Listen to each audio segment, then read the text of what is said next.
sobre aborto legal e aborto criminoso. E eu vou começar dando uma pequena introdução, tá, sobre o aborto legal e o aborto criminoso. Primeiramente, o aborto, que é chamado também de abortamento, pode ser definido como a interrupção de uma gestação antes de o feto atingir sua condição de vida. Ou seja, a partir de 22 semanas completas de gestação, com o feto pesando menos de 500 gramas, já é considerado aborto. É um processo doloroso, sendo que é bem comum entre mulheres por acabar se sentindo culpadas, acaba tendo tristeza e frustrações. Dessa forma, nossa condição penal ao criminar o aborto não distingue entre o ovo, o embrião ou o feto, mas sempre que ocorrer intencionalmente a morte de um feto ou a expulsão violenta seguida de morte, está configurada ao aborto. Portanto, o aborto criminoso é a conduta que tem intenção, de maneira deliberada, acarreta a morte do produto da concepção ou provoca a sua expulsão de maneira violenta seguida de morte. O aborto criminoso vem regulamentado em nosso Código Penal entre os artigos 124 e 127, são punidas respectivamente no artigo 124, onde a conduta da mulher que pratica o aborto em si ou permite que terceiros pratiquem é considerado aborto. No artigo 125, aborto realizado sem consentimento. No artigo 126, o aborto provocado com consentimento, que é quando você autoriza o terceiro a fazer o aborto. E o artigo 127 vai falar sobre as causas de aumento de pena. O aborto legal é um procedimento de interrupção de gestação autorizado pela legislação brasileira, que deve ser oferecido gratuitamente pelo SUS. E sim, é permitido nos casos que a gravidez é decorrente de estupro, quando não há risco quando há risco de vida da mulher, ou quando é diagnosticado com anencefalia, o feto. E vem escrito isso no artigo 128 do Código Penal. Mas, como eu falei, se o aborto é legal, em caso de vida da mulher, ou o feto nasceu com anencefalia e é causa de estupro, pode sim conceder o aborto. E quando o aborto é acidental, espontâneo, ele não é crime, certo? Obrigada. Bom, eu me chamo Marcela, eu sou integrante do grupo, qual o tema é aborto criminoso e aborto legal. Dentro desse tema há 3 tópicos, 3 diferentes tipos de aborto, que é o qual eu irei falar aqui, que são o aborto terapêutico, a antecipação do parto em caso de anencefalia e o aborto sentimental. Para começarmos, eu vou falar do aborto terapêutico. O aborto terapêutico, em regra, é quando a vida da mãe está em perigo. Quando ocorre, durante os exames, o médico perceber que aquela gestação gera perigo à vida da mãe, é recomendado a interrupção, da gestação, para que possa poupar a vida da mãe, já que se ela prolongar, continuar com a gravidez, isso possa levá-la à morte. Nesses casos, acontece o aborto terapêutico. Lembrando que tem que ser com acompanhamento médico, um diagnóstico médico, da maneira correta, no ambiente apropriado, isso deve ser feito. Prosseguindo, nós temos a antecipação terapêutica do parto, que também está ligada ao aborto terapêutico, que é o quê? Quando há antecipação do parto, o aborto, porque é descoberto dentre os exames que a mulher carrega um feto que tem anencefalia. Em casos de feto com anencefalia, o STF, Supremo Tribunal Federal, permite que haja antecipação terapêutica. Por quê?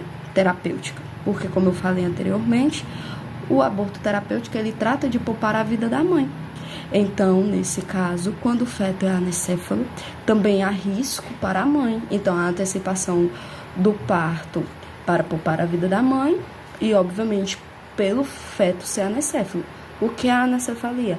É quando é descoberto que aquela criança tem a ausência da maior parte do cérebro, né? Então, nesses casos, obviamente, aquele feto irá nascer sem nenhuma possibilidade de ter uma evolução comum. Então, nesses casos, a antecipação do parto.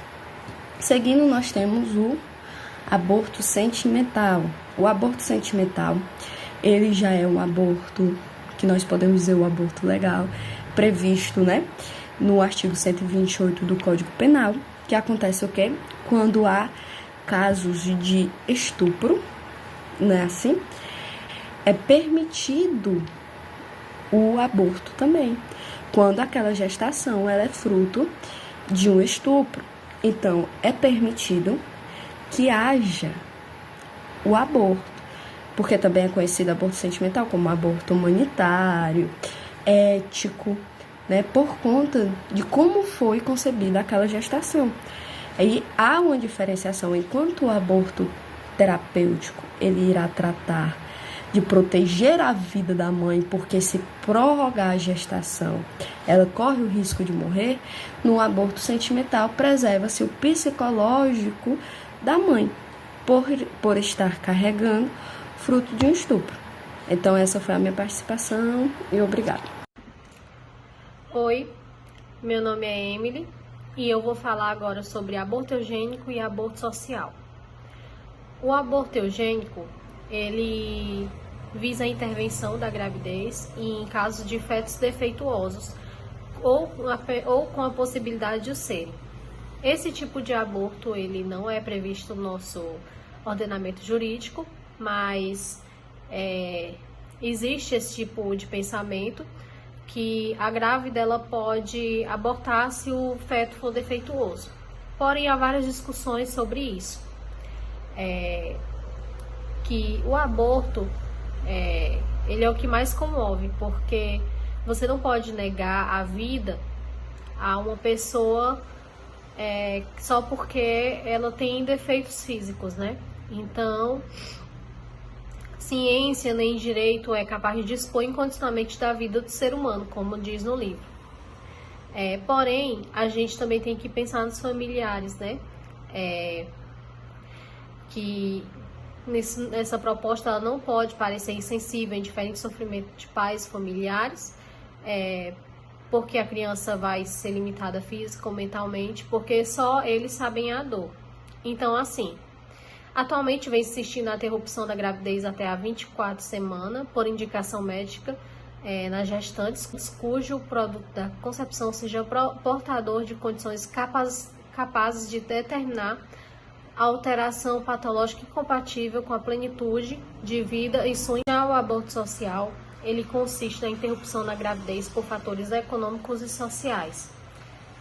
Esse tipo de aborto, ele pode ter em sua origem consequências como um fato social, porque o aborto social ele existe por conta da vergonha, porque muitas mães elas sofrem preconceitos, muitas vezes por ser uma pessoa que não tem condição e acaba engravidando, e por isso acaba tendo essa vergonha e recorre a clínicas clandestinas.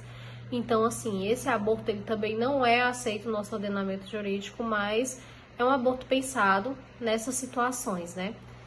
Para diminuir o aborto provocado, entre outras coisas, faz necessária a criação de uma nova consciência, no sentido de abolir o falso preconceito contra a maternidade clandestina, aceitando-se sem restrições a mãe solteira e amparando-se indiscriminadamente esse filho, sem limitações cruéis ditadas pela lei.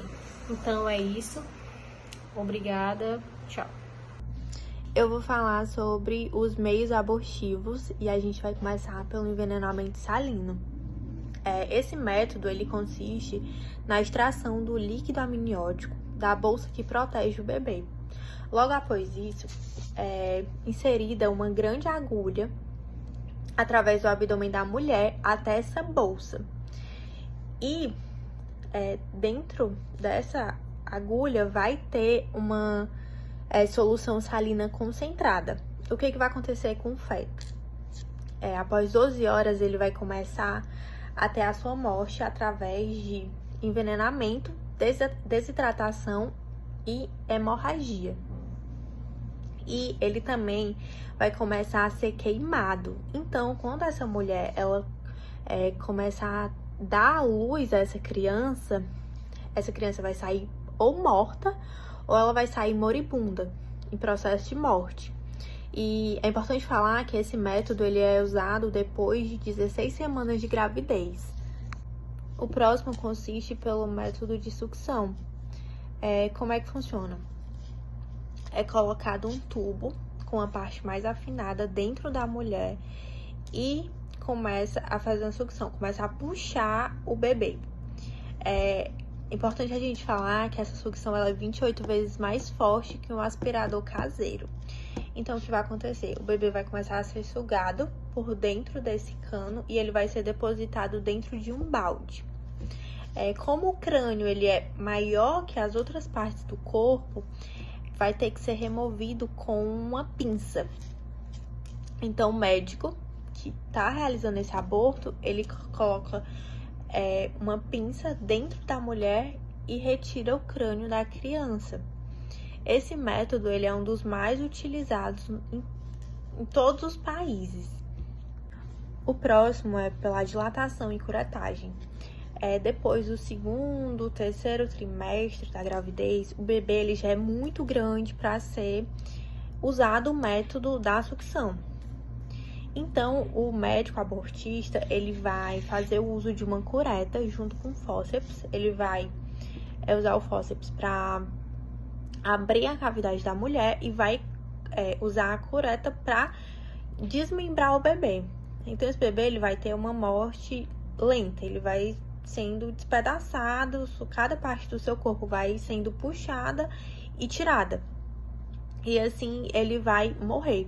Esse método ele também está sendo muito usual, ultrapassando o método de sucção, dependendo das semanas em que a mulher está grávida. Existe também um método pela cesárea.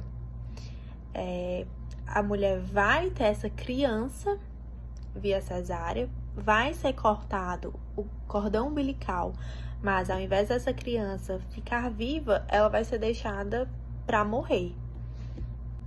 Outro método é através de uma droga chamada prostaglandina. Ela vai causar um parto prematuro em qualquer fase da gravidez. Geralmente as mulheres usam no meio da gravidez ou no final.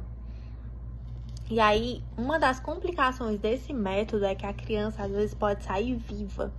Então, para aumentar a efetividade dessa droga, combina-se ela com uma pastilha chamada RU/416, com o objetivo dessa criança ser morta dentro da mulher e já sair sem vida. Existe também um método que ele é considerado um dos mais cruéis de todos, que é o por D e X com 32 semanas. Quando o bebê ele já se encontra no seu estágio final, pronto para sair, e ele vai ter um nascimento parcial. O que é que isso quer dizer? O colo uterino ele vai começar a ser dilatado durante 3 dias, e o médico ele vai visualizando isso por uma ecografia. Depois disso, o médico ele vai introduzir como se fosse uma pinça e ele vai começar a desmembrar o feto. Ele vai desmembrando, tirando as partes que ele consegue, e aí, como o crânio ele é maior, esse médico vai fazer o uso de uma injeção. Ele vai colocar essa injeção no crânio do bebê e esse crânio vai literalmente explodir. Depois que ele explode, ele é tirado por meio de sucção. Ele é sugado por o cano e tirado. Olá, me chamo Débila e eu vou falar sobre perícia nos casos de aborto criminoso. O diagnóstico nos casos de aborto criminoso é um diagnóstico mais delicado, mais complexo, requerendo que o perito tenha um maior cuidado na realização desse diagnóstico.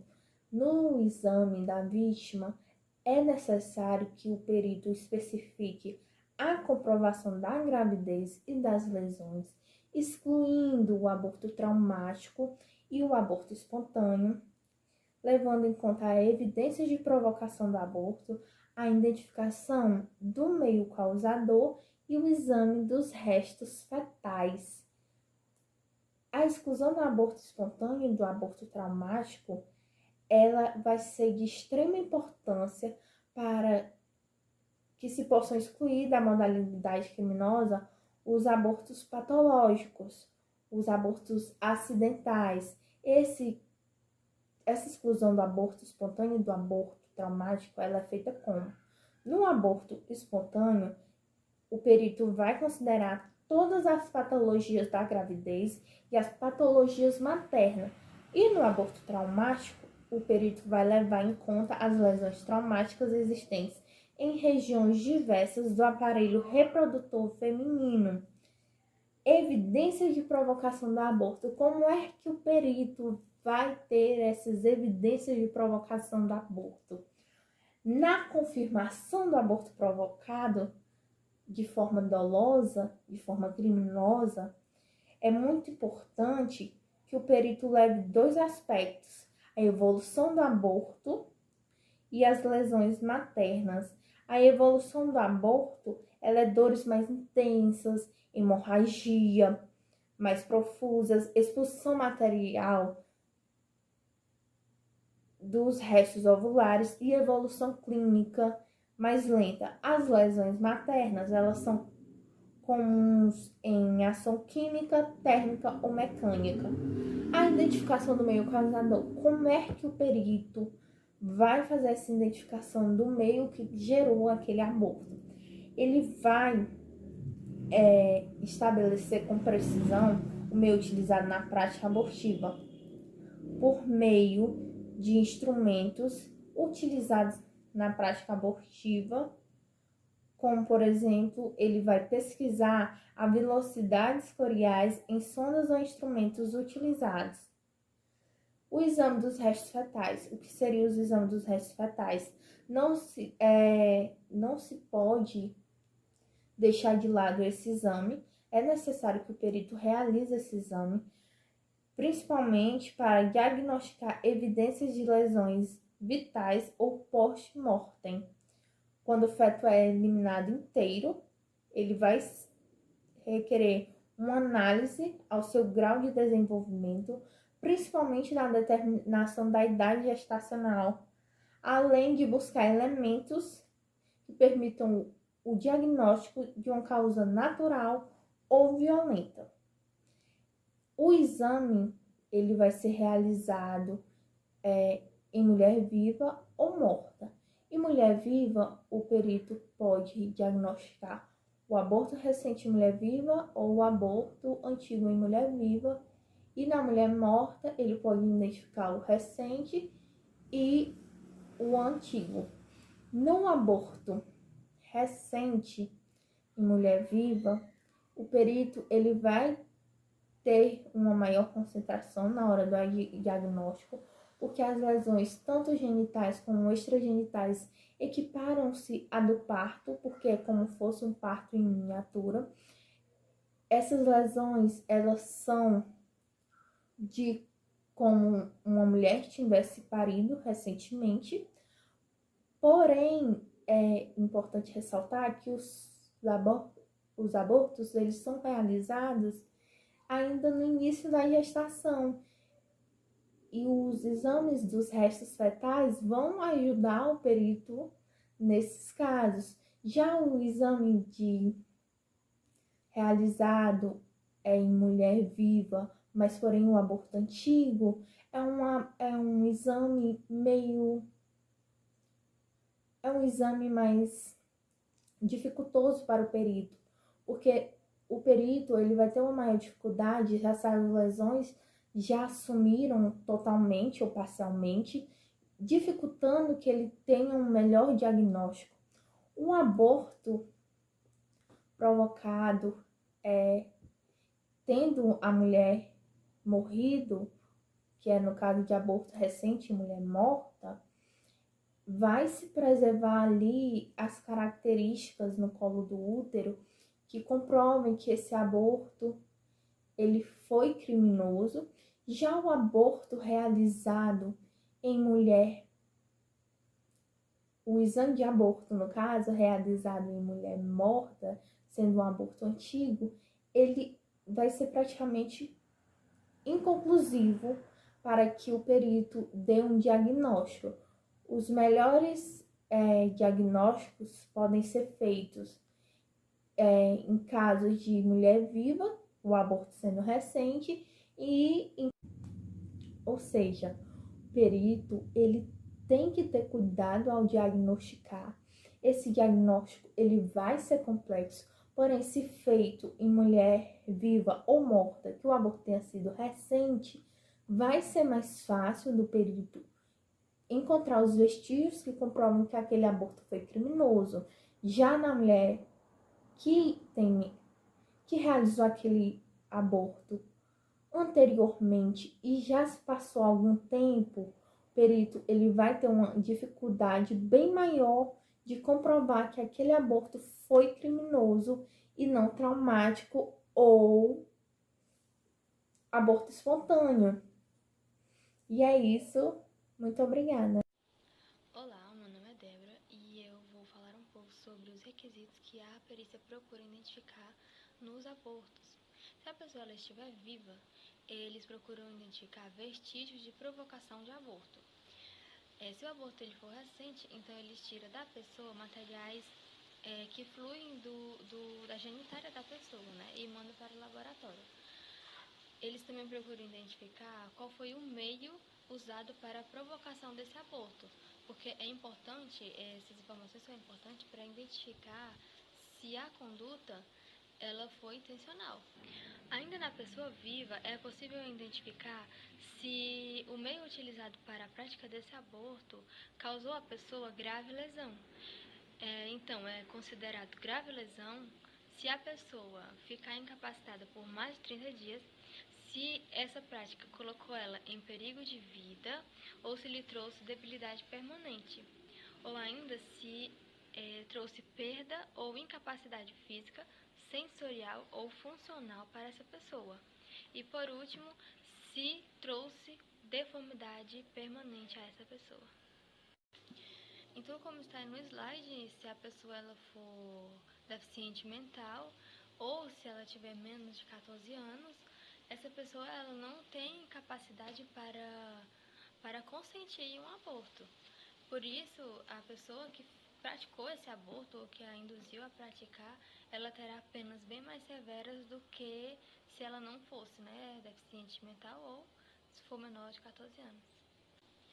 Agora, falando sobre a pessoa morta, a perícia ela tenta identificar qual foi a causa da morte dessa pessoa e se essa morte ela ocorreu em decorrência do aborto, ou se teve aborto antes da morte, mas se essa morte, quer dizer, não tem nada a ver com o aborto, mas foi casos à parte. Então, eles tentam identificar também qual foi o motivo do aborto e como ele foi provocado. Então, a minha parte é isso. Obrigada pela atenção. Olá, meu nome é Amanda e eu vou falar sobre o laudo médico legal. O laudo médico legal é um dos documentos que, em primeira análise, ele será realizado após exames por pessoa oficial e habilitada para tal. Neste caso, ele conterá as características do aborto, seja ele legal ou seja ele criminoso. Este laudo ele conterá duas principais informações, que é a existência da gravidez e a existência do aborto, seja ele criminoso ou legal, e em que fase ocorreu o aborto na gravidez. E o aborto ele poderá ocorrer em diversas fases da gravidez, como por exemplo, no início da gestação, em gravidez avançada, em gravidez antiga. E o aborto ele poderá ser patológico também, que decorre já da gravidez, ou então aborto acidental, que é provocado por trauma físico e psicológico. E para a comprovação desse aborto, caso ele seja provocado, deverá, no laudo médico legal, ter as informações de hemorragia, expulsão do feto e lesões químicas, físicas ou biológicas. E, por fim, deverá provar o mecanismo causador do fato e realizar exames dos restos fetais.